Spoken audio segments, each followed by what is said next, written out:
Hi everyone. So today I'll be talking about how you can establish a media team in your church, and I will be supporting it with the Bible. Okay, today we'll be preaching, and I'm going to talk about some practical steps you can take to establish a media team in your church. Now, the first thing you have to know is that you must know the purpose why you want to establish a media team. Okay, it's very important. Now, for me, I know that media team is able to enhance your communication to your congregation and those beyond the church walls. The other one is to facilitate worship. So you are doing church service and then we are bringing in the scriptures, they are singing, doing worship, praises, and then they are bringing the songs. Okay, it's going to help people to follow the service and sing. We also look at spreading the gospel, which is the most important thing. So you see a lot of churches doing live streaming, they are able to reach a lot of souls. Now I'm going to be using my church as an example, okay, because I go to the Church of Pentecost. Recently, we have the Pentecost 2024 in Germany, and we were all able to join. So this was made possible by live streaming. Okay, so this is what church media is all about. Now you must have a vision. Okay, establishing a clear vision is fundamental for its success. Okay, so I'm going to use a scripture. Now the first one, the purpose, I didn't use a scripture. So where there is no vision, the people perish. So you must have a vision. Then Habakkuk chapter 2 verse 2 says that, and the Lord answered me, write the vision, make it plain on tablets, so he may run who reads it. Okay, so me, when I came to PIWC, I was from Pensa. When I came, there was already a document prepared by one of our elders, Elder Apieje, who states the vision, mission, did the structure, okay, did the department, everything. So that document is there. We still use it. Even though we have done update to it, we are still running with that document. So it's very important to have that. You should know your target audience, who you want to reach, what you are about. Do you want to live stream? Do you want to just share pictures? Okay, once you know all these things, then you'll be able to acquire equipment. After stating your vision, the next thing is to get the necessary equipment. Okay, so let's read Ecclesiastes chapter 10 verse 10. I like this scripture. It says, if the iron is blunt and one does not sharpen the edge, he must use more strength, but wisdom helps one to succeed. So it's very important to buy quality equipment. So you are buying camera, you are buying sound system, it must be quality. Or else if you give it to the guy, so they say if the iron is blunt, they will have to use more strength. They will waste time editing. When I go to church and I use my iPhone 15 Pro Max, I use this microphone on it. With them, when they send the sound through the mixer, I don't have to come and now do what we call syncing of sound. I just have to send the video to any editing app and cut it, and then I share it. So it saves time. So you have to spend on quality. Now I did a video some time ago talking about how you can start with just one camera. This camera is going to be the main camera facing the stage, so it has to be quality. Okay, and then I also mentioned that when you buy the camera, when you want to do live streaming, buy a mixer.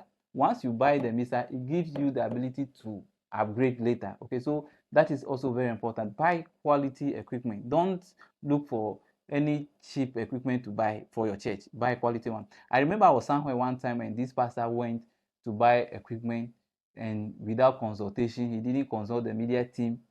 And when the equipment came, there was no name on it. Within 2-3 months, all of them spoiled. Okay, so it's very important. Get consultation, get people who know how to use them. Ask them questions and they will answer you, and then you can get quality ones. Then the next thing you have to do is that you have to train. You train and empower your media team. I did a video on that too, that if you want content to come out quickly and fast, then you have to consider paying some people to do it full time. Okay, so if you think you want to have content every day, sometimes the reason why some people are not able to do a lot is because they are also working for people. Okay, they are working for people, so they may not get the time. The little time they get is what they are going to use to get you content, and that is Sunday. So it will be nice if you employ somebody to be there to do it for you. That is if you can. Okay, so it's very important. You can do training for those who are volunteers. Bring in people to train them. Sometimes familiarity doesn't help, so you bring outside people to train them. Now one thing I like about church is when you are training, you don't have to train for long. After some time, all of them know how to do one thing and the other, because it's just like a training ground. That's how I've been able to do it. Okay, I've been training myself. When I go to church, I pick my gimbal, I shoot, and I'm using the church to train myself. When you have evening service, new members come, let them do the evening service.